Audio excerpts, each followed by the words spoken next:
move on to apologies. We have apologies from councillors Gary, Wiley and Wilson on council business, and from councillor Steadman. I'll move from the chair that those apologies be accepted. Seconded, councillor Staines. All those in favour, please say aye. Aye. Against? Carried. Confirmation of the agenda. I'll move that the council confirms the public part of the agenda with the following alterations in regard to Standing Order 2.1. Option C be adopted as per the order paper. Seconded, councillor Staines. All those in favour, please say aye. Aye. Against? Carried. Declarations of interest. I'll note that I have asked staff to amend or update the conflict of interest register in that I have been elected to 2 international positions. One is the co-president of United Cities and Local Government, Asia Pacific region, and the other is vice president of Commonwealth Local Government Forum, and that will appear on the next list. Are there any other updates or amendments? There being none, I'll move that the council notes and amends, or actually amends, the elected members' interest register attached as attachment A, as I've just outlined, confirms the proposed management plan for elected members, and notes the executive leadership team's interest register attached as attachment A. Seconded, councillor Staines. Any comment? I'll put it. All those in favour, please say aye. Aye. Against? Carried. I'll move on now to confirmation of minutes. Item 6. I'll move that council confirms the public part of the minutes of the ordinary council meeting held on 2nd of October 2018. I did that. I included that as one resolution. Yeah. Seconded, councillor Staines. Any discussion? I'll put it. All those in favour, please say aye. Aye. Against? Carried. Item 6.2, I'll move that council confirms the public part of the minutes of the ordinary council meeting of 23rd October 2018 as a correct record. Seconded, councillor Staines. Any discussion? I'll put it. All those in favour, please say aye. Aye. Against? Carried. Infrastructure Services and Networks Committee, councillor O'Malley.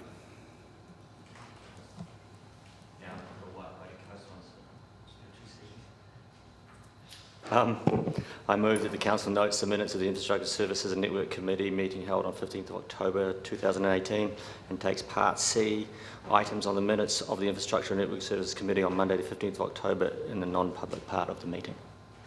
Second. Councillor Hall. Any discussion?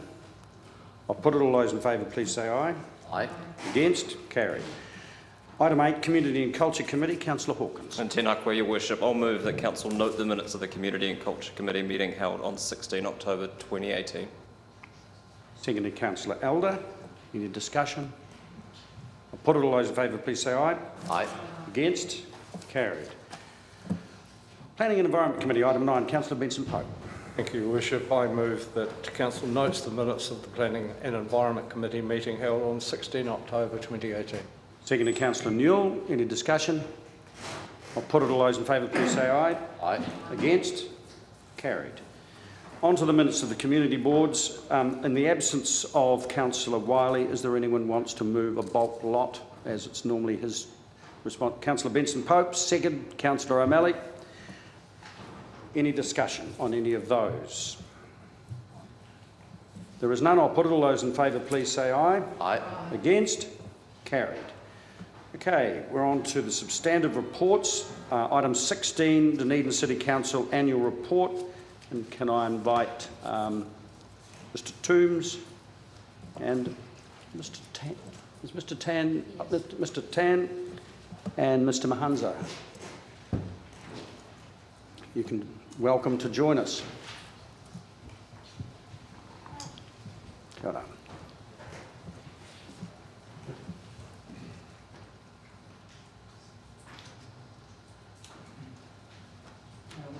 Any of you gentlemen like to make any introductory remarks, or do you want to go straight to questions?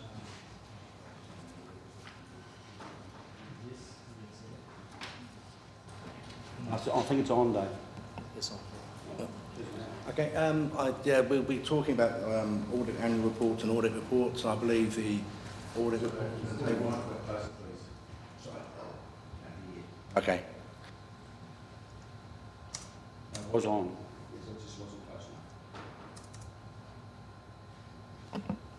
Yeah, the audit report to which we'll be referring in this paper is, I think it's been tabled before the meeting, so you should have a hard copy. Okay, questions, councillors? Councillor Vanders.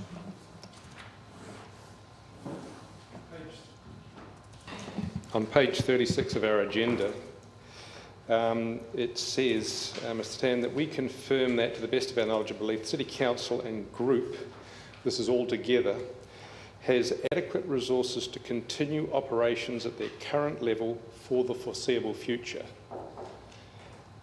My understanding is that this statement was made essentially as at the 30th of June. You've been looking at council paperwork up until the 30th of June.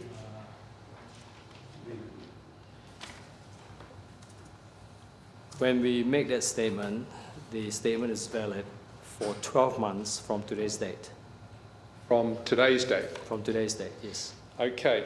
Between the 30th of June, when you had the council paperwork, and today, there have been very significant changes in the proposed spending and proposed debt for the City Council. As highlighted in the ODT recently, extra $20 million brought forward. Are you familiar with the changes that have happened since the information you were given for this report? We made inquiries of management and council before we released the audit report this morning. The latest update we received was as of this morning that there were no events that should be brought to our attention that might alter our opinion on the financial statements. So your opinion was based, just to clarify, on information that you received to the 30th of June, but subsequent changes have not, although you're aware of them, have not changed your opinion. That's absolutely right. There are two types of events which we look at right up to the date of our audit report. The first of which is in the category of what we call adjustable events. So in other words, if say a transaction has happened before 30th of June, right up to 30th of June, the outcome might not be apparent. You might have a legal lawsuit, for example, that you don't know about, but the outcome has been known, say, up to today. That's what's called an adjustable event. We take that into account. On the other hand, there's another class of events which are called non-adjustable, but it's of a nature which is such that they should be disclosed in your financial statements by way of note. There aren't any that we have been made aware of that will fall within that category. Okay, so you've been made aware of the carrying forward of a lot of spending into the next year that normally would have come later. Are you also aware that this is taking into account the whole group, which is the companies? Are you also aware that we're now looking at a $1 billion bill for Aurora, mostly deferred maintenance catch-up? Well, the two parts. The first question you asked about regarding Aurora, you're referring to the litigation, did you say? No, I'm referring to the increased amount since 30th of June, which would have been when you had your paperwork up to. The increased amounts since then that the City Council is essentially liable for. And I'm wondering if you are still, given all these increases since 30th of June in both Council proposed spending and Aurora proposed spending, whether you are still believe that we have adequate resources to continue operations at their current level for the foreseeable future. I have no reason to believe that the council hasn't got those resources, bearing in mind that we do differentiate between the expenditure, which is of a discretionary nature, and a nature that will enable the council group to continue trading. So it's not as simple as saying, wow, you got this commitment there subsequent to balance date, and they amount to whatever figure. We have to look at the impact on your cash flows, among other things, to come to a view whether you are a going concern or not. And we've got no reason to believe that you are not. As at today's date, not that's just correct. June Yes, 30th? That's correct, yes. Thank you very much. Further questions, councillors? Councillor Lord. Yeah, just following on from that question. You need to put your mic on, Mike. Here we are. Yep. No, I just wanted to follow up. So what Councillor Vandevest was just asking about with the Aurora spend, it's come out that after they've done their full asset management plan, that the increase of 49 million or something, is it 700 to 750 over a 10-year period? So that, in your opinion, is not a big concern, another 4.9 million a year or something?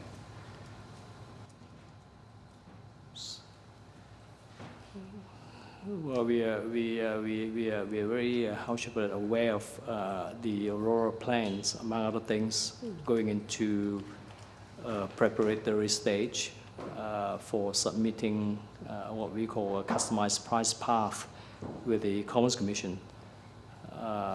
Yeah, there's a big program of works coming up.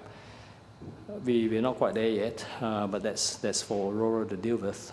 But to the best of my knowledge, based on information we received as of this morning, there's nothing that raises a concern for us. Yep. So if you have concerns, let us know. Councillor Benson-Pope. Asking for some guidance, Mr Chairman. I have a question for Mr Toombs, but would you prefer to deal with the questions for the audit team first? No, they will in all likelihood be answering them as a team in some ways anyway, so feel free to ask of anyone. My question relates to capital expenditure and the historical expenditure that was around 30 million in the prior year. My reading of the account shows that expenditure is around 47 and a half or thereabouts this year. I wondered if Mr Toombs or you would like to make any comment about the trend and the implications of that.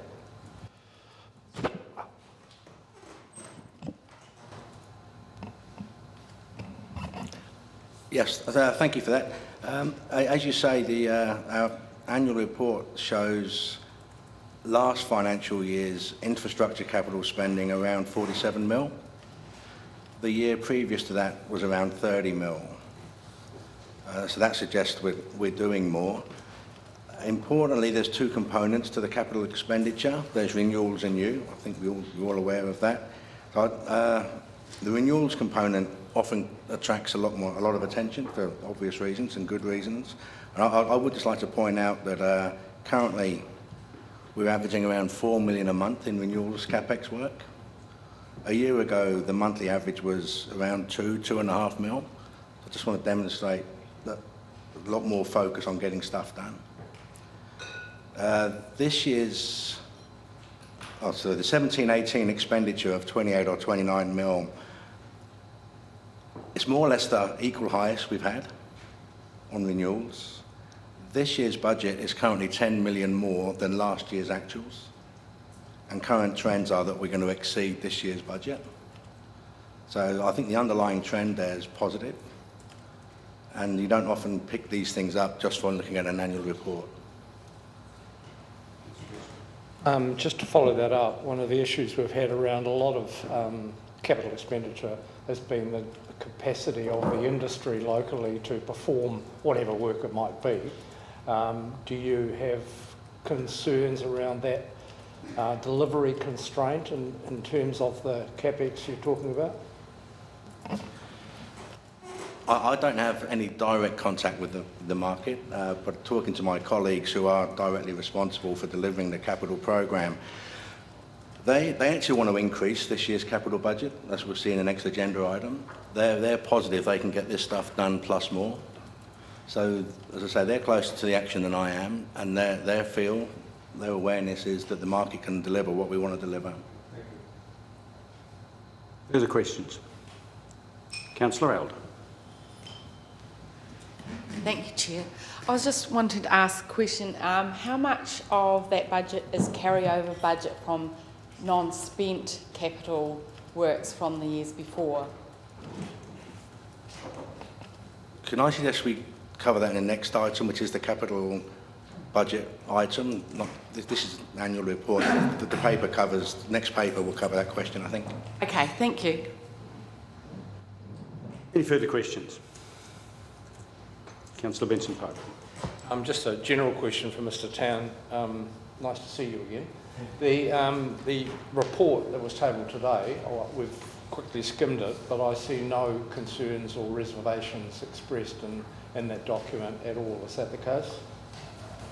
Yes, that's absolutely right there. Yes. Thank you. Well, if there's no more questions, Councillor Lord, do you wish to move? And secondly, Councillor Newell, do you wish to speak to it? Oh, not really. I think Mr Toombs just referred to. I think one of the things that we've had for a number of years, I think it's an interesting point to highlight, and we're on the start of a new 10-year plan, but I think it's interesting that for a number of years we've had people telling us we're not doing enough, we're not doing enough, we're not spending enough on water, we're not spending enough on drains, we're not spending enough on roading. Now we've actually got a plan this year where we've achieved a good percentage of our budget, but not only that, we're going into the new year aiming to spend more, and I think that's significant progress. Unfortunately, it does cost more too. Any further discussion? Being none, and you presumably don't want to exercise your right of reply? Okay, I'll put it as on the order paper. All those in favour, please say aye. Aye. Against? Carried. On to the next item, item 17, and I get to imagine you gentlemen will stay where you are because this concerns you as well. Capital budget. Would you like to make any introductory comments? Thank you. I would just make one comment before we discuss the paper, and it's actually a bit of an apology. Bad use of English language in my paper. I've used the word deferral in there, and I realise I shouldn't have. It should be more of a realignment. One project, maybe on page 39 of 90, we talk about deferring a couple of projects. They're not actually being deferred projects. It's just that the budget happened to be in a year not aligned with when the work was happening. So we're not deferring the project, we're just realigning the budget when the programme of works actually is scheduled to happen. Councillor Newell, questions? Thank you, Chair. Just further to that, could we ensure that there is comms to back up that change, just for public perception? Thank you. Councillor Hawkins. Thank you, Worship, and thank you for that clarification, Mr Toombs. I appreciate it. With regards to one of those projects, the Mosgiel Pool, there is a date that money is being shifted into. The other one is deferral or realignment, if you like, of the budget associated with SAMIs, which doesn't have a date where that's going to. Is there one?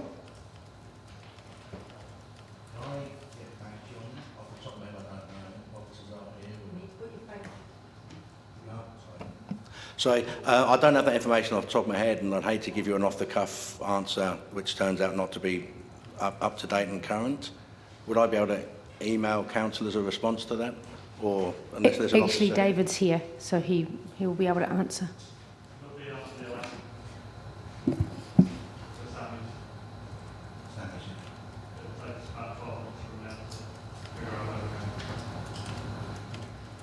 So it'll be at the end of 2019. Right. So it's in the next financial year. Thank you. And also just on a language question really, where it talks about the Central City Library refurbishment. Is it possible that may be quite a grand term for fixing lifts and leaks in the Central Library as opposed to redevelopment or increased levels of service in that facility? Yes, again, I'm not very close to all the detail, but I do believe a component of that is lifts and big work as opposed to being smaller items. It's a refurbishment, not a redevelopment. So there will be carpets, there will be issues with shelving, there will be, so it is old tatty and is in need of refurbishment. So standard meaning of the term. Nothing's hidden in that. Councillor O'Malley. Thank you, Worship. Yeah, I just got two questions on table 2 and table 3, and again, it's table 2, it's the Mosgiel pool. Just confirming really that this deferral, this realignment is just relating to ongoing work and that the pool is not in any way being slowed down correctly. That is correct, and I'll make that clear in the correspondence that goes out to concerned parties. Yeah, because it's just a really odd comment here and there, and I think people just, once they find out, they'll be fine. And then the other one, to the Logan Park artificial turf, again, when you look at the capital expenditure, again, related to the related income, our expenditure on that particular item is the 1 million that we committed to, right? Not, and so when it's reported, sometimes it gets reported that we're going to spend 3.9 million, but we are just committing to the 1, correct? We are going to be, the projects will cost 3.9, the net cost to us is 1. The way it's being administered is the 2.9 comes into us on trust effectively to put into the project. So what comes in and out of our bank account will be 2.9 coming in, 3.9 going out. We'll sign cheques for 3.9, but that won't all be our money. Yeah, so the ratepayer is just paying 1. 1 million, yeah. Yep. Yeah. Further questions? Councillor Vandevers. Under the recommended option, option 1 on page 40, endorse changes to the capital program, which the ODT have kindly highlighted for us on the front page recently as a plan to advance $20 million worth of spend. It says under options that the disadvantages are nil. How can spending $20 million up front that we weren't going to, with its related interest costs, be a nil disadvantage? Okay, when I wrote that, I was looking at it really because most of this is a timing difference. It's bringing stuff forward. It's not introducing new spend. It was always going to be debt funded in the long-term plan. Well, to the same extent it was being debt funded, it would now be being debt funded. Admittedly, it's bringing forward the spend. So on the one hand, we'll be getting extra interest. On the other hand, we'll be getting an unknown greater economies of scale because we'll be spending the money in 18, 19, not in 21, 22, etc., when things will be more expensive. I didn't go through and mechanically calculate the difference between the two. I did make an assumption there wouldn't be a material net cost in terms of extra interest carried, as opposed to economies of scale by spending in today's dollars, not in 2 or 3 years' time. From my point of view, as a businessman who has Councillor, we're in question time. You've had your question answered. Move on to your next one, please. I don't believe I've had my question answered, but I'll move on to my next question. Under option 2, status quo, you're claiming that the advantages there are nil, when in fact the advantages would be lower interest costs, happier Mosgiel residents, and reputational damage will occur as a result of the Mosgiel pool getting essentially pushed back. Why do you put nil advantages to the status quo when I've just listed at least 3 advantages?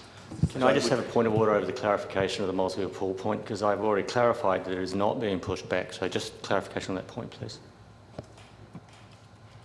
It's correct. It's not. The funding is changing years, but the work proceeds in the same time frame. The question is, why is there nil advantages of not changing? Yes. Okay. I can't see any. Admittedly, we'll incur extra interest if we do these things now. Well, that would be one. But if we're spending 10 million, or 5 million on a project, and we do that project now, as opposed to spending 5 million on the same project in 3 years' time, we'll get more for our money by doing it this year, or we'll get the same project done cheaper. Yes, that was what you hypothesised the first time. However, having been on this council for a long time, is it not true that money spent up front is irrevocably spent, and that any savings that accrue in 3 years' time are more than likely to find yet another project that someone wants to bring forward? Therefore, Councillor, you can't spend the money from one budget on another project. You know that. So your question is disingenuous. If you've got another one, ask it, but you've been answered. Point of order, Your Worship. You've claimed that my question is disingenuous. I believe that that is offensive. It's offensive to me personally, and I ask you to retract it. No, it's my opinion, and I won't retract it. And am I not allowed to give my opinion in this venue then either? I've ruled on your point of order. All right. In my opinion, since you've offered yours... Councillor, please... Point of order. A ruling by the chair has been made that cannot be challenged. To challenge it is rank disorder, and that leads us to the conduct section in section 19 of the standing orders. Councillor, you're out of order. If you've got another question, ask it. But Councillor Benson-Pope is right. I've ruled on it. It's not open to challenge. Please continue with your questions. I wasn't going to challenge. You were. I was not. My intention... Councillor, I'm not going to argue with you. If you've got another question, ask it. If not, sit down. My question is, do I have the right in this forum to express an opinion, just as you have, of my questions? No. Thank you. Any further questions? Councillor Lord. Just on item 1, discussion point 12, it says that there's going to be an increase in the Cycleway Fund spending $4.5 million, and that's being brought in. There will be, I believe, or can you confirm that there are positive events from that and the fact that we get a greater percentage of the far rate? Yeah, it's my understanding that the sooner the work is completed, the higher cents in a dollar rebate, if that's the right word, we get. Others here might be able to fill in more details than that, but my understanding is... That is correct. Yeah, yeah. So that is, in fact, a positive benefit for bringing the work forward, as opposed to a stationary, doesn't matter which year, there is actually a financial benefit in doing that. Correct, yeah. Any further questions? Councillor Elder. Thank you, Chair. I was just asking a question, and I did talk to Dave about this before. How does it affect the annual plan if, say, someone wants to bring something extraordinary to the annual plan? How does bringing this amount of budget forward affect that? In other words, would we have enough budget for something else? The bulk of the items contained here, Councillor Elder, are in the annual plan for out years. So we are not adding in new work items that weren't thought of before. The bulk is when you move something forward, you free up potentially things that have been pushed out. You're bringing them forward. You either can then take the saving, spend less in the out years, or choose to spend it on something else. Councillor Hawkins. Yeah, thank you, Your Worship. I'll phrase the same question a different way. I think the point Councillor Elder was trying to raise was what would be the implications if we are to accept the recommendations in this paper for any discussions we may have during the next annual plan around projects that currently aren't in the annual plan, given the restrictions around our financial strategy and so forth. If the bulk of this spend was already contained in out years for the annual plan and it's now being done earlier, particularly the renewals, as we've said, we have been deferring renewals and we are quicker than we anticipated making good on that and starting to eat into that renewals or starting to catch up with the underspend in renewals. The net total then you could imagine, say we took $20 million out of year 8 and we're going to do it next year, that's not that simple, but just say, then the net total is the same and the net total debt, that doesn't actually free you up $20 million to go off and do something exciting without increasing your debt. So in that sense, it doesn't make much of a difference. You're still constrained by the same amount. All that's happened is that your infrastructure has begun to improve in its condition earlier than you anticipated, or your cycleways would get finished earlier than you anticipated. Or potentially any new items couldn't, new projects couldn't start until further out in the 10-year cycle than they might otherwise would have. If we're front-loading stuff in the earlier years now, there's less flexibility at the start of the 10-year cycle than midpoint onwards. But there's certainly more flexibility later in the 10-year cycle, and more flexibility for you to make different decisions around the assets that you own and where you want those assets to be concentrated and so on. There are things in here that were deferred that we're suggesting you don't need to defer without making a material impact on the overall budget. Can I just add to that in any long-term plan deliberation, the rate increase, for instance, that is confirmed, absolutely confirmed, is only the one in that year, and that the outgoing years are their projected or indicative rates. So at any annual plan, it is entirely within the power of the council to change, subject to consultation requirements, of course, but to change what the spending is on and what items go in there. So there's not a finite amount locked in year on year on year, except when you confirm it for that year. That's done. Yeah. Councillor Vandervis. Oh, yes. What consultation has been undertaken to allow us to vote on this change of spending, this very significant change of spending soon after our plan? What consultation has taken place to allow us to do this? You've just said subject to consultation. What has there been? Well, what I said was subject to consultation requirements. So I will ask the Chief to tell us what we are required to, what changes we would be required to consult on and what we don't need to consult on. Yes, we think that you can make these changes without consulting. The bulk of them are in the 10-year plan and they're around rephasing rather than new work. If you were planning to spend a large amount of money on a new piece of build that you didn't consult about in your annual plan, then that would be a different issue, a piece that was significant. But this is work that you are talking about, speeding up delayed infrastructure spend, the bulk of it. There are so many pieces and they're relatively small. We're comfortable that you can make the decision to do this. Councillor O'Malley. Thanks, CEO, for that response, and I'm happy enough with what I see in front of me. I have a question for either you or Mr Tando. What actually does meet the threshold for having to go out on a special consultative process? We have a policy called the significance policy, so we'll send it to you, and that indicates, so there's a whole range of things, selling certain things like social housing, large. It's not absolute. You could sell one, but if you sold all of it or large tracts and so on. I guess that's the point. I understand it's not absolute. Is there any absolute lines, or is this more of a qualitative? I think it feels we should perhaps do this.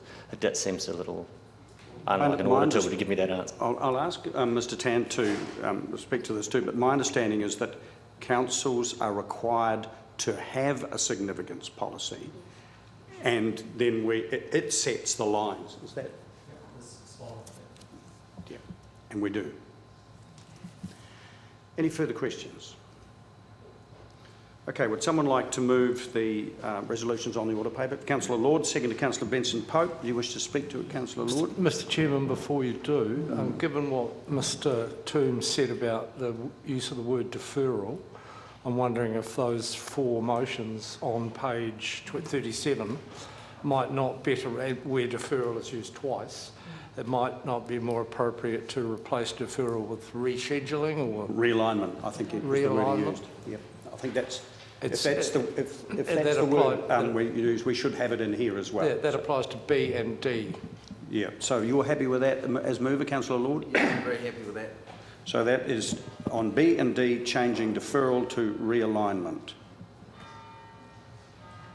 Thank you. Right, speakers. Well, I just don't know that there's a whole lot needs to be said. I just note that there's $4.5 million worth of transportation, $3 million worth of North East Valley Three Waters work, $4 million in the property department. You know, we've had a number of reports and a number of complaints about what we haven't been doing. I think we've had a property report last year that suggested we were behind the 8 ball, and that's been well noted in the paper, and it's just quite interesting now that we're going to spend some money and we're going to bring some of this work in and get stuff fixed, and I just think that's very, very positive. You only need to go and have a look in the library to see that there's a need. Councillor Vanders. Councillor Lord has said that we've had a number of complaints about what we haven't been doing. What we've had is a number of large floods in South Dunedin, none of which is addressed by all of these changes. If we had money in the bank and we weren't borrowing it, if we had a real sense that we were going to get $4.5 million worth of value out of cycleways, when what we have seen in the past is extraordinarily poor value and extraordinarily poor design of cycleways. I'm thinking particularly of the 800 metres between the Portsmouth Drive between Point the of order, BB Your Worship. station. Point of order. The Councillor is relitigating the matters that are included in the capital budgets and the 10-year plan. This paper is about in which years that capital budget is being expended.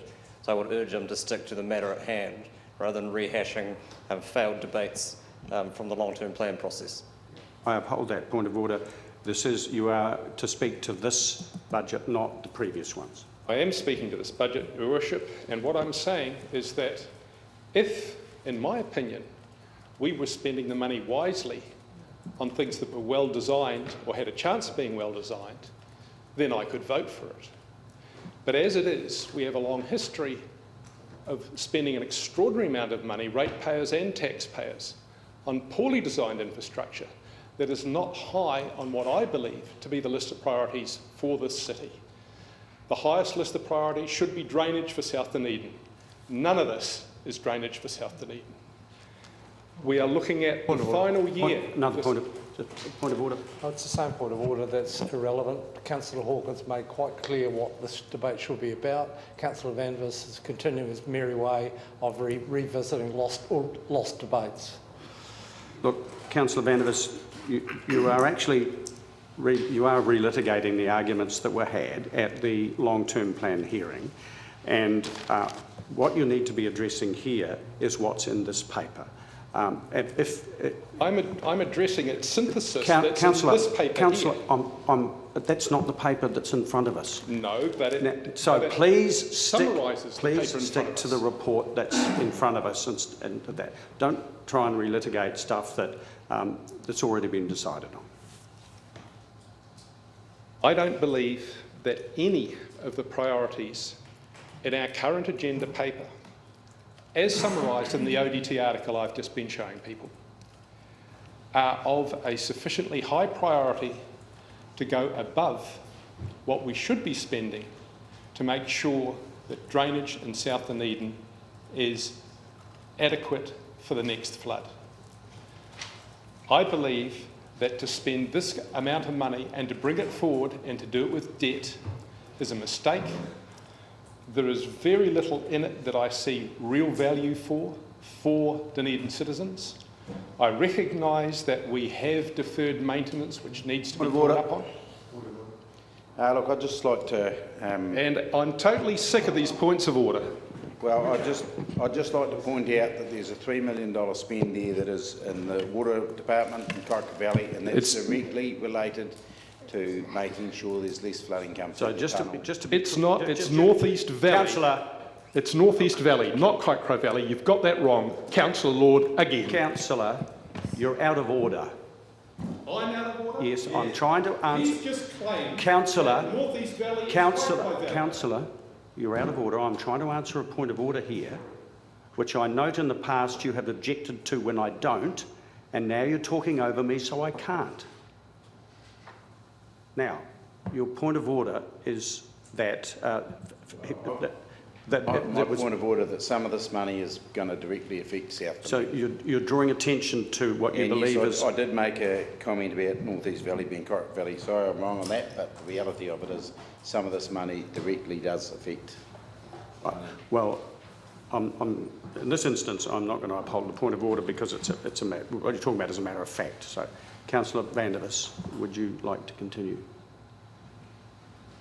I would like to, Your Worship, But with this forum indulging non-points of order on a regular basis, not allowing me to represent my constituents Councillor, or give my opinion. Councillor, I have just gone to some trouble to address that point of order despite your constantly trying to talk over me. So I object to you saying that I do not address them. Now, if you've got anything else, vaguely intelligent to say, please continue. The vagueness of my intelligence, Your Worship, is not something I expect a mayor to be passing opinion on. My intelligence is a well-established fact, and I do not accept you denigrating it in this public forum. Please retract. I was not referring to your intelligence, I was referring to what you're saying. Any other speakers? Councillor O'Malley. I'm just going to quickly comment on what I think is being brought forward and where it sits, and I'll just have a quick look at that Three Waters particular spend in North East Valley. Currently the work's going on North East Valley, the design's in place. I know it's happening because I can't park outside my house right now, and we're all happy to be seeing it happening there. The design process and everything in South Dunedin isn't in place, so we put money aside for it. We wouldn't be ready to do it, and it's not that the city is ignoring people. Our job here is governance, not operational. We have to look for what is happening in the overarching activity of the council and how we're approaching this as a body. I believe that the staff have brought forward good projects to move forward, and it's not in our place really to say, I think this should be ahead of that, because otherwise we should be on the staff side of this table, and that's not our job. Thank you. Councillor Staines. Thank you, Your Worship. In spite of some of the comments that have been made, I tend to think that this rescheduling of the budget is something that we should all be very proud of. And I would remind Councillor Vandervis of something that he said not so long ago. You don't have to look too far to realise the infrastructure has been going backwards. Capital spend is a fraction of what it should have been. Well, here we are, bringing expenditure forwards, getting on with fixing the infrastructure that you so strongly advocate for. In the wrong places. So I believe this is something to celebrate.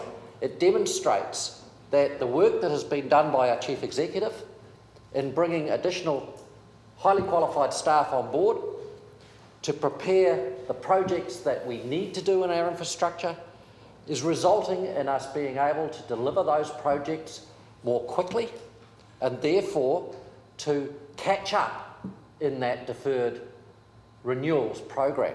So I think this is something to celebrate, not something that we should be haranguing our council over as something that is wrong. It's the right thing to do. If we could have done, we should have done it earlier. To the speakers.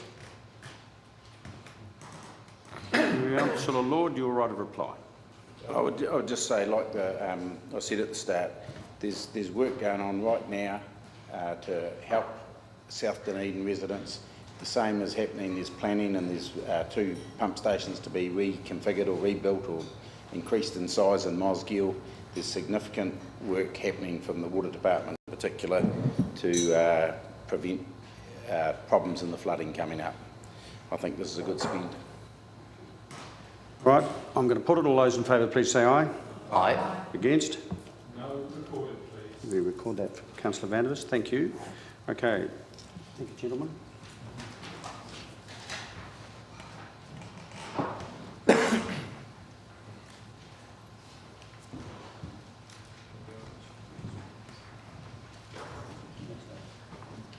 Right, we're on to item 18, local alcohol policy adoption. Mr. Blair and Mr. Pickford, welcome.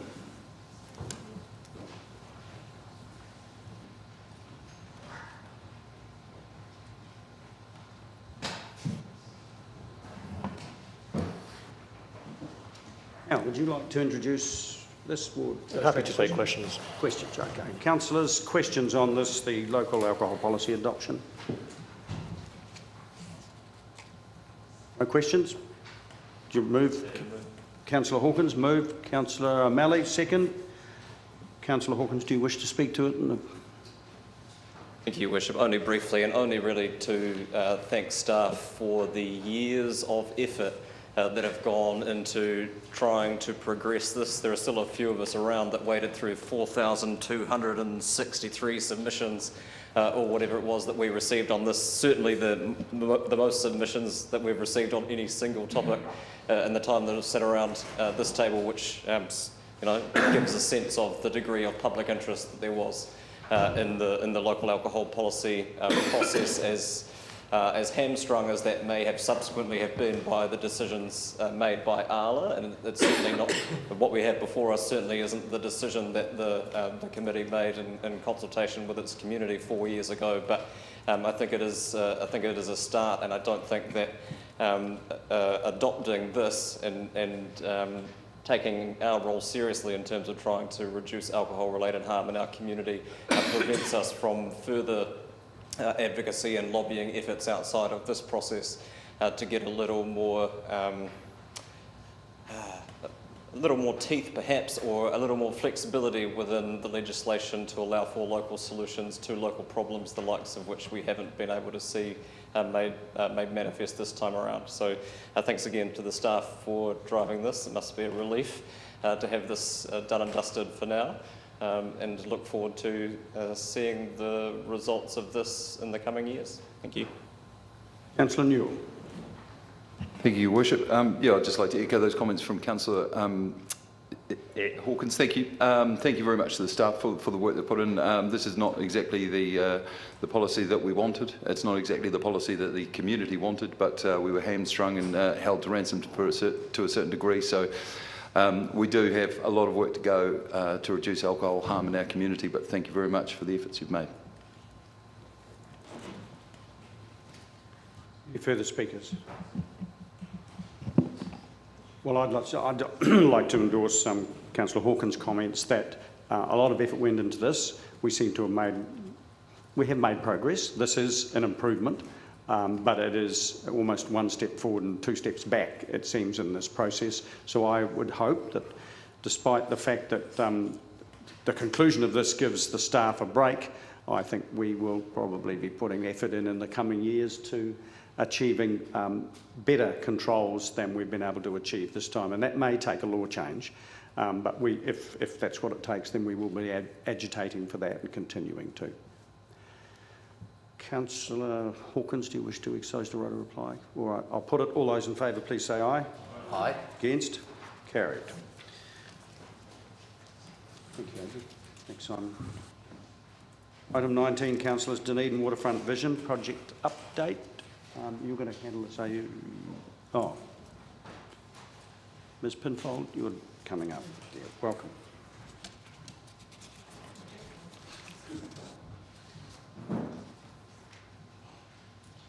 You wish to introduce? Only if you wish me to, given that we've had other discussions today already. Right. So, are there any questions that anyone would like to ask of Ms Pinfold? We're aware that as one of the stakeholders we have been given a bit of a briefing. Any questions? None? In that case, would someone like to move the resolution? Moved Councillor Benson-Pope, seconded Councillor Hall. Thank you, Your Worship. I don't think there's a need for a lengthy discussion given the briefing we had earlier and the number of discussions and reports we've had on this matter, but I think it is an appropriate time to acknowledge the work that the staff have been doing. I think we will have all, those of us who were at the briefing earlier, will have seen the complexity of the feasibility study in particular and the comprehensive and professional work that Becca have done. I think we've been very well served by their efforts. Thanks to the generosity, the largesse of the Provincial Growth Fund, the initial application. And I think we're well placed for a considered pathway to a further application to achieve the vision that I believe is widely supported by this community. I think in particular we should acknowledge the work of the Chief Executive and Ms Pinfold, who have been, particularly in the case of Nicola, hugely occupied with the many sides of a very complicated issue, and they've done a very fine job for their authority. The speakers. Being none, it's been moved and seconded. Councillor Elder, do you wish to speak? Oh, right. All right. All those in favour, please say aye. Aye. Against? Carried. Thank you. On item 10.20, proposed parking changes. Mr Saunders and Mr Sargent.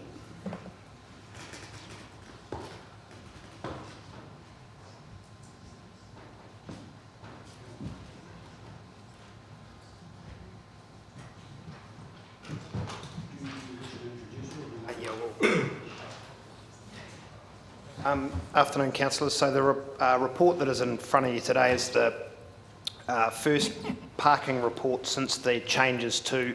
There were two reports in June. One following an open public survey on parking that was reported back on, and one discussing a change to the process for making parking restrictions in Dunedin.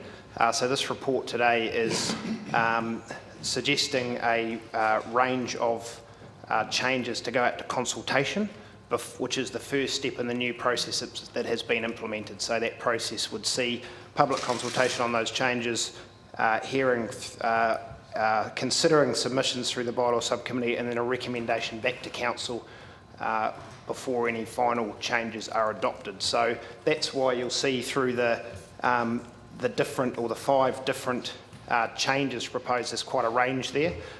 Right from larger scale changes in the north end down to single parks for safety reasons. We're just looking at testing that new process, making sure we're comfortable with it before we roll out or would propose further changes to address other parking issues that were raised through that broader public consultation in June. So happy to take questions on the report. Questions, councillors? Councillor Vanders.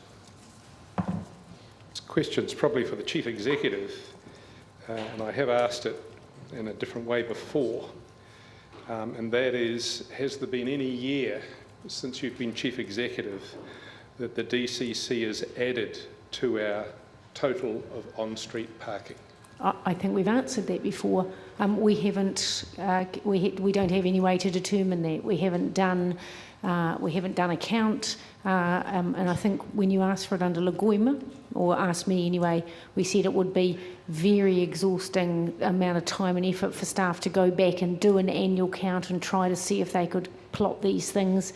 You'll be aware that some parks go in, some go out. We all think that they've come out, and we've said that on more than one occasion, that we think we've lost parks. We are now counting them so that we can do that into looking into the future. But without spending an inordinate amount of money, it would be very difficult to do it looking back. It wasn't something we recorded in that way. Mr Saunders wishes to answer your question too. So, Councillor, there have been various parking studies done, 2007, 2012 and 2016. The methodologies within those we don't know in great detail, but they do give an indication of the number of parks that are available on street. Again, the areas aren't necessarily exactly lined up, although we're taking care of that now for future studies to at least make sure the data is consistent. The on-street parking numbers identified in those 3 reports in 2007 was 10,610, in 2012 was 10,940, and in 2016 was 11,466. So the counts that we get, what it doesn't have is a breakdown of the types of parking. And again, there's some more work to be done by staff to identify exactly what methodology is being used to determine the number of parks and the area that's being counted, but we would want to make sure in the future that data remains consistent. Okay, thank you for that. Given the public perception that we keep losing parks, especially to cycleways, and it's a perception I think which is anecdotally at least certainly quite appropriate. Given that we have had, especially in the last 2 years... Point of order, Your Worship. Point of order. We've just heard from Transportation that the number of car parking spaces available year on year is growing, so I don't know what the anecdotal evidence being referred to by Councillor Vanders is, but it is clearly factually wrong. Well, to address the point of order in the first instance, it is a matter of raising a matter of fact, so it's not, perhaps not subject to a point of order. My understanding of what Councillor Vander has said was not so much anecdotal evidence as perception, and I don't think it's. We may disagree with that perception, but I don't think it's inappropriate that someone observes that that's the perception. So, I would also like to clarify that the numbers that we've just been given of parking are not comparable because they are not an apples for apples comparison. As Mr Saunders has made clear.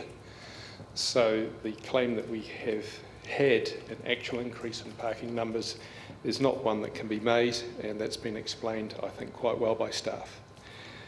We have a situation where we have a significant increase in traffic. I'm hoping that nobody will point of order that, because that's also blatantly obvious. We have had an increase in population, and let's not have a point of order about that either, because that's also a matter of fact. And yet we have not been providing any additional parks. In fact, we've been taking them away in terms of perception at least, if not fact. What plans do you have to address the diminishing perception of parking, and what plans do you have to address the increased number of people that we now have, the increased traffic? What plans do you have to produce appropriate increase in on-street parking by the DCC? So any plan, there's a number of parts to that question, but I guess the simple way to answer is that there are any number of tools that we would have at our disposal to try and provide for people over a range of transport modes, and it will be a range of transport modes we need to encourage people to use if we are to get a good, well-functioning transport network within the city.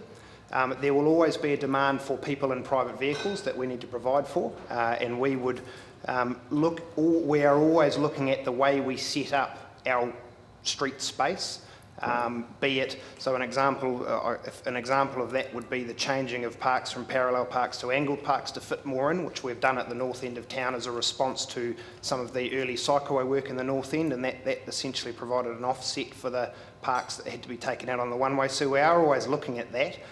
We need to be working with our property and fleet department on the off-street parking buildings and the use of those, and whether we can get better use of those, particularly after hours, and some of the other stresses that were highlighted through the parking surveys. So that there are a number of options we can look at, a number of ways we need to look at how we use our on-street parking, and we need to listen to the community as far as what they're telling us, which is the purpose of this consultation.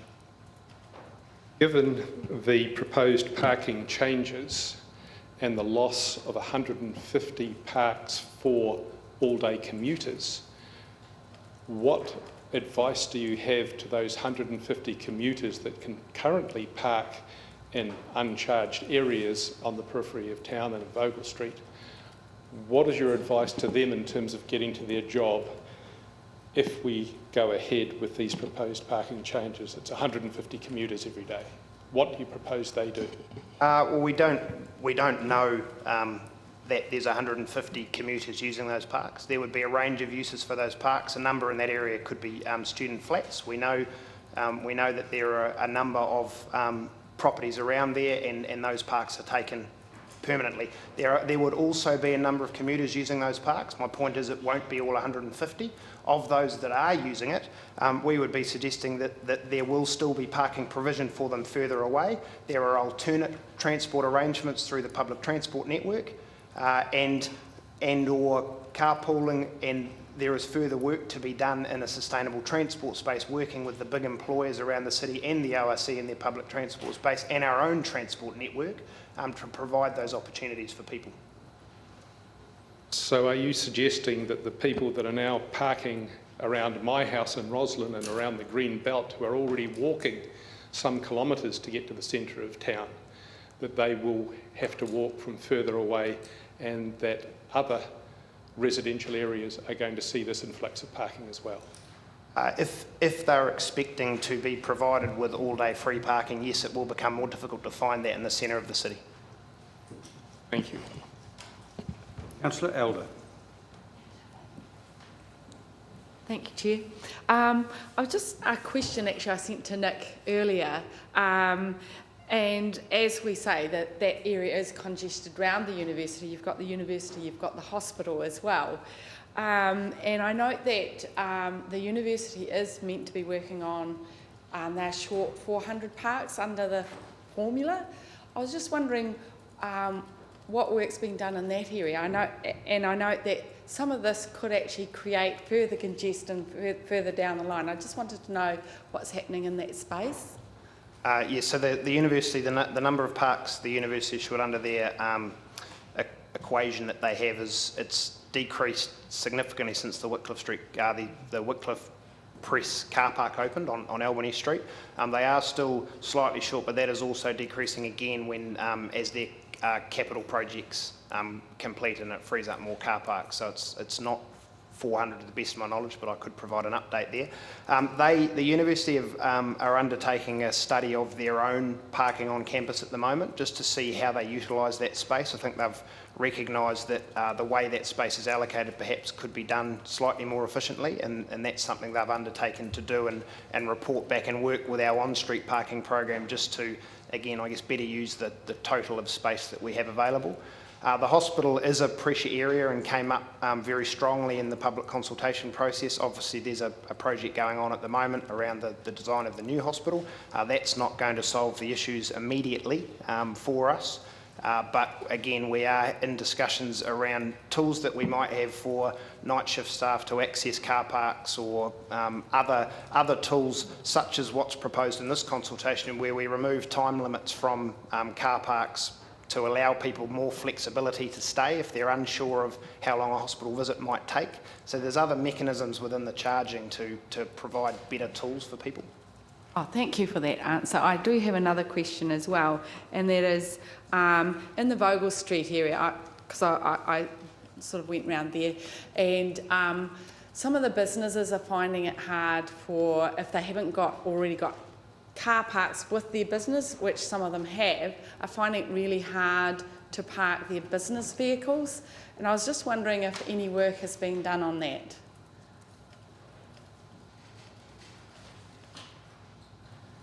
I have been in dialogue with a number of business owners in Vogel Street, and I know that business owners themselves are encouraging their staff to park their work vehicles further away and walk to the businesses, and then so that there are on-street parking spaces available for customers.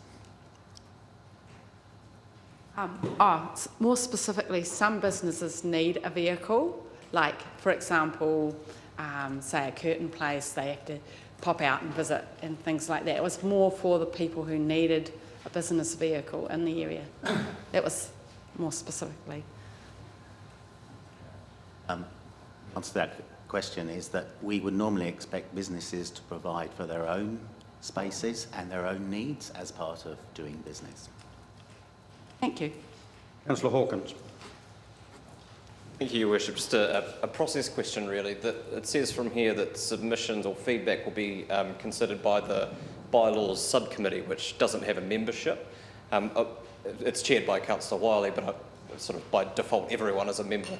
And that makes recommendations to the Planning Environment Committee, who will make decisions. So is a hearings committee being formed around this to hear submissions, or what is the function of the bylaws subcommittee in this process? It may be a question for governance.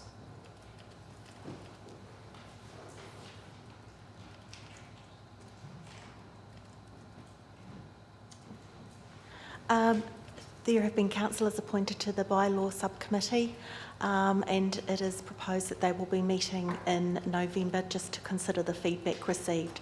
They will then make a recommendation through to the appropriate committee. Right. So, and that was the group that was appointed at the last council meeting. I'm not sure if it was at the last council meeting, but I will confirm that for you. Yeah, if it's been appointed, it'd be good to know who they were. But they won't be, just to be clear, there won't be hearings, so people won't be able to speak to their submissions. They'll just be meeting to consider feedback on written feedback. Okay. Just one further clarification, Councillor. Because of the timeframes I need to get through this year, this first recommendation will go to Council in December as the timeframe. In future, as per the process last year, it will come through to Planning and Environment. Councillor O'Malley. As you said, this is bringing forward a new process, and so you can look at the 4 different things here, and the first 2 are quite different from the last 2. Just focusing on the first 2, generally speaking, is the intention here to increase the turnover of parks to discourage effectively all-day parking in what are fairly intensive areas already? That's correct. Yep. And I will just follow up with something that Councillor Elder said, and I think you've already answered it, and that is you are already in significant dialogue with the university for the pressure, because that first parking area really isn't the hospital, that's almost exclusively the university that's going to be using most of those parks, the university and the Polytech, because by now that halo is getting pretty big. Yeah. So we're in regular dialogue with them, and it's only increasing as we start discussions around the tertiary precinct upgrade as well. So there is regular conversations around the management of the space on the street and how we manage parking. And then the other one is when considering long-term parking or all-day parking, public transport becomes an important component of that. So when do we anticipate that we'll sort of kick in that coordinated activity between our parking planning and our public transport planning with our friends at the ORC? So at an officer level, that's already occurring, and I believe at a governance level, that is imminent. Yeah. Councillor Newell. No, I just... Looked like your sleeve, but it was his sleeve, he was waving to me. I couldn't hold one up long enough. I just had a question, Richard. So I note on page 73, the State Highway 1, so you're going to put them between Cumberland Street on the southbound and St David Street, Union Street, Dundas, whatever. At those, it says there's no time limit. So are those areas at the moment all currently free all day? Or are some of them $1 areas? I can answer that question. Most areas are charged all the way up to St David Street. At present on Cumberland there is $5 all-day parking. Then around the park, North Park, is presently free at the moment, but some spaces are time restricted. And then they will all become paid under the proposal. I also note the Vogel Street, there's no time limit proposed for there either. So if someone wants to come and park all day, they can. It's just going to cost them $8 instead of what they currently would have paid or were free. Just to pick up on Vogel Street and correct something that was in the paper this morning, the P5s and P30s will remain time restricted, so they won't be charged for, but the P60s and P90s are proposed to be charged for. So we're providing a range of parking choice for people to use differently as they need to.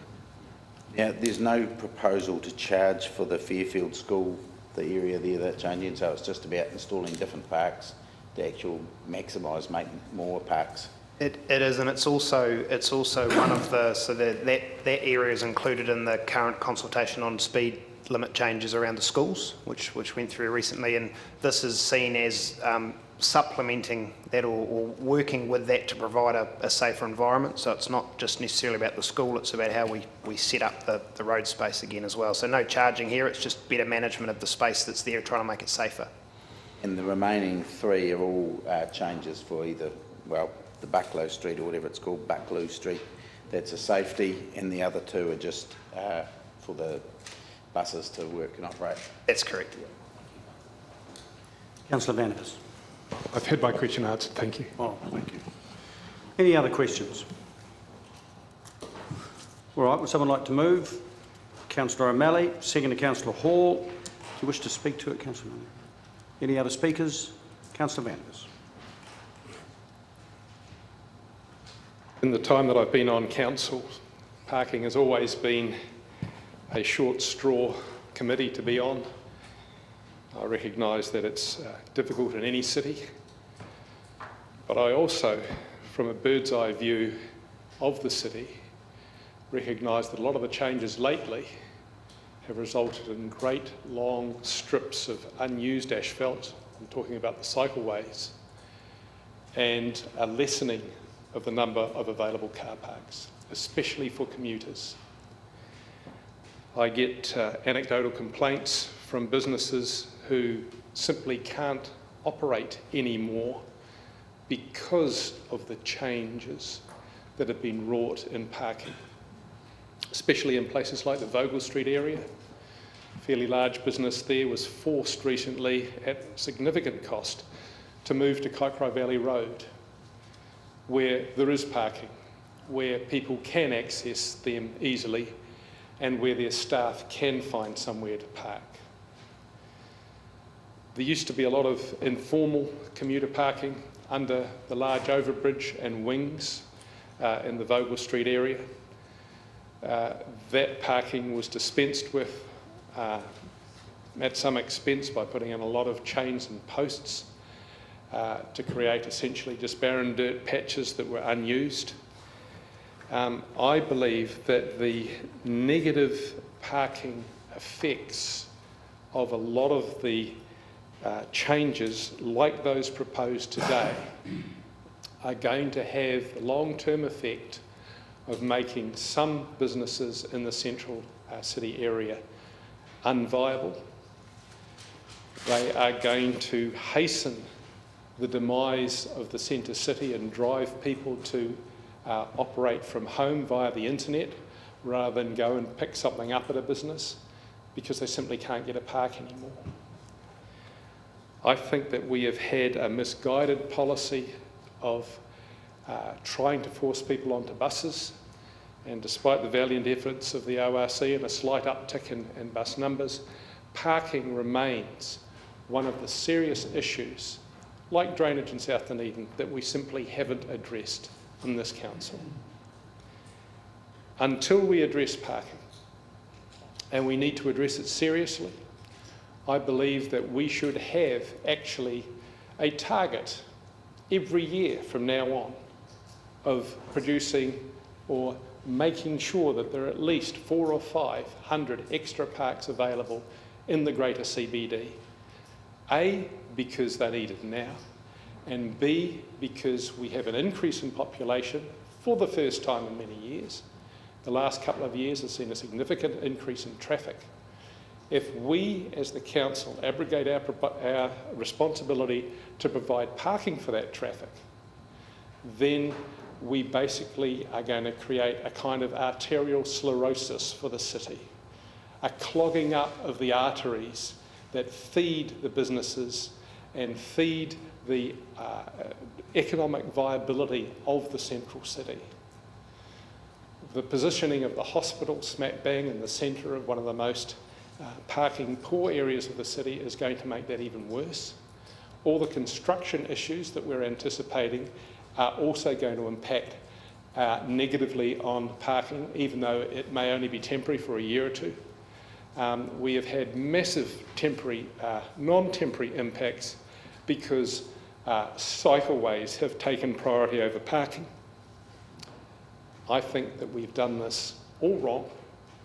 Our priorities have been incorrect, and that this particular proposal for revising parking in front of us continues that trend of marginalising commuters who want to work in the central city but who are being made increasingly unwelcome there. It becomes extremely awkward for somebody who has an office job in the city to have to park in the green belt and weather the kind of weather we sometimes have to get to and from work.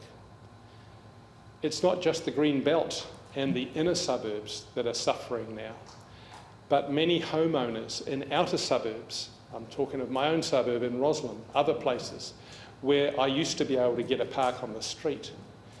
You can't get a park on the street anymore because those parks are taken, during the week at least, by commuters that are having to do a very long walk into town.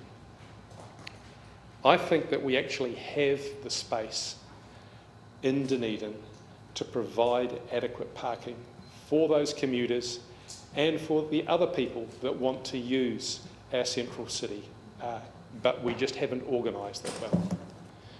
I believe that if there was a will in council and a will amongst staff to actually have a aerial photographic look at the whole CBD and say, actually, we could have more angle parking here, and I know we've done a little bit, we could do a lot more of it. Actually, the university has a whole lot of areas where they could actually meet their parking requirements, and I don't believe they have in all the years I've been on council. I think if we actually looked upon parking as a positive good for society, that Dunedin has the space to be able to supply it. I recognise that in most overseas ancient cities, that space simply isn't there, but Dunedin doesn't have that problem. Dunedin, as the Mayor was very often, I think quite right to say, has been a 10-minute city where you could go just about anywhere you needed to in the centre in 10 minutes. It's now at risk of becoming a 20-minute city, with 5 minutes of that perhaps circling blocks time and time again to find an appropriate park. Parking is the one thing that this council can and should be doing as vital infrastructure. I agree that it should be secondary to drainage, but only just secondary to drainage. This proposal I have to vote against because it sends us in the opposite direction of actually not doing anything about increasing parking numbers at all and simply moving the deck chairs on the increasingly scant area for parking.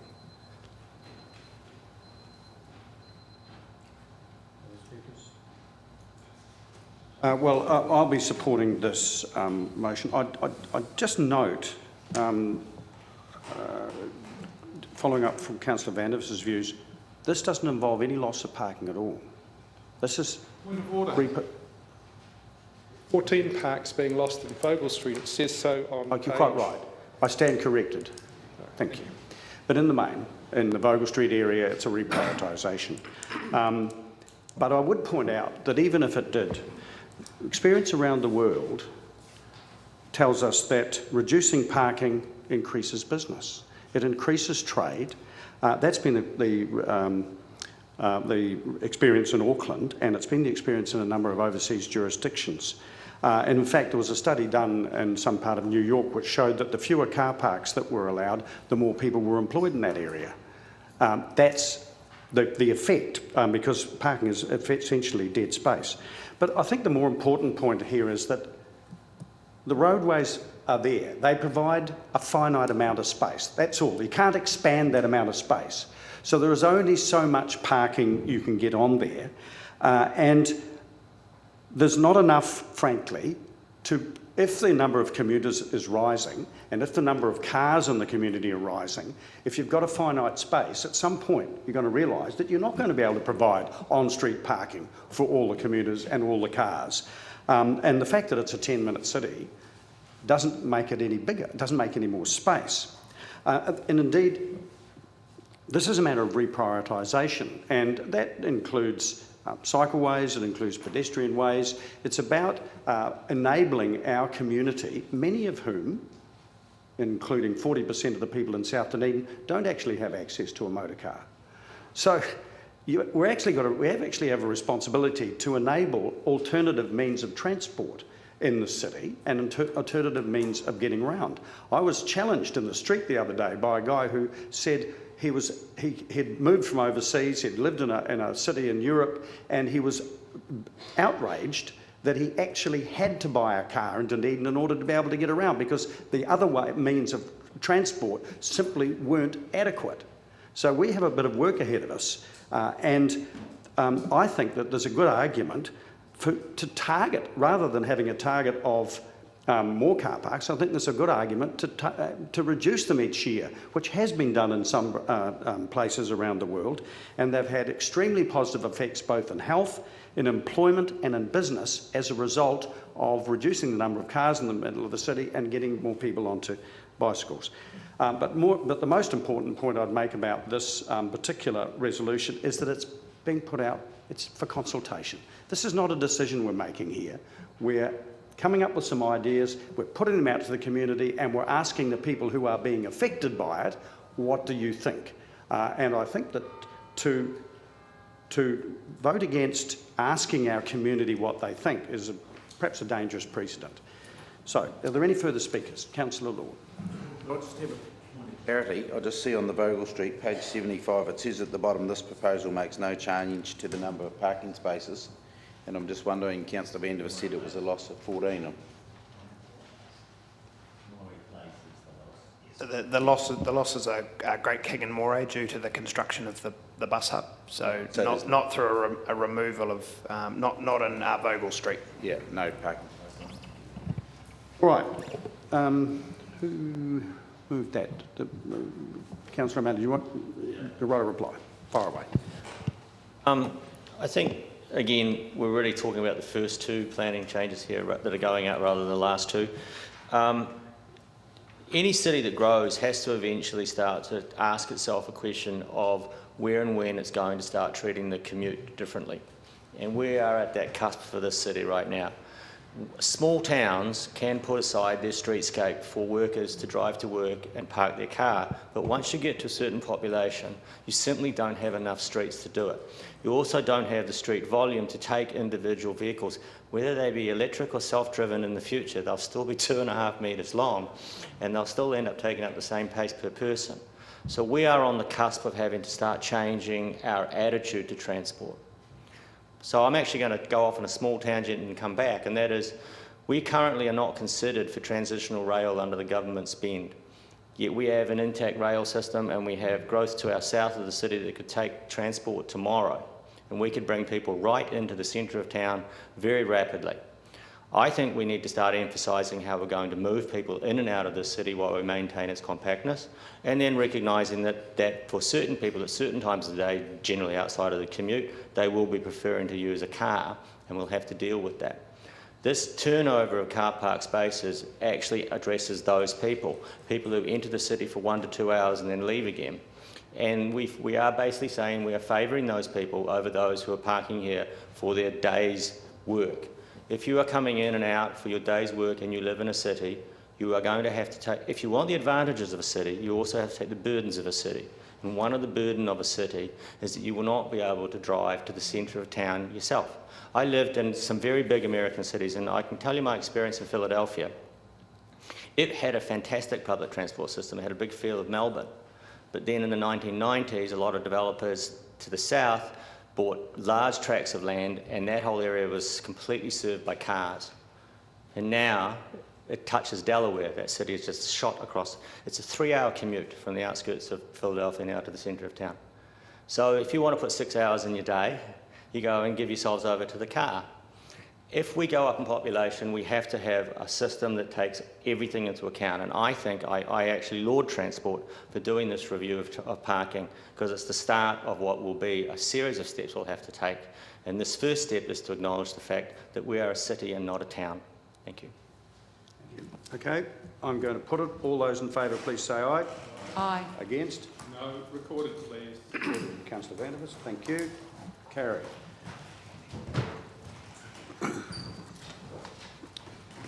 Right, we're on to item 21, meeting schedule for 2019. Ms Bodecker.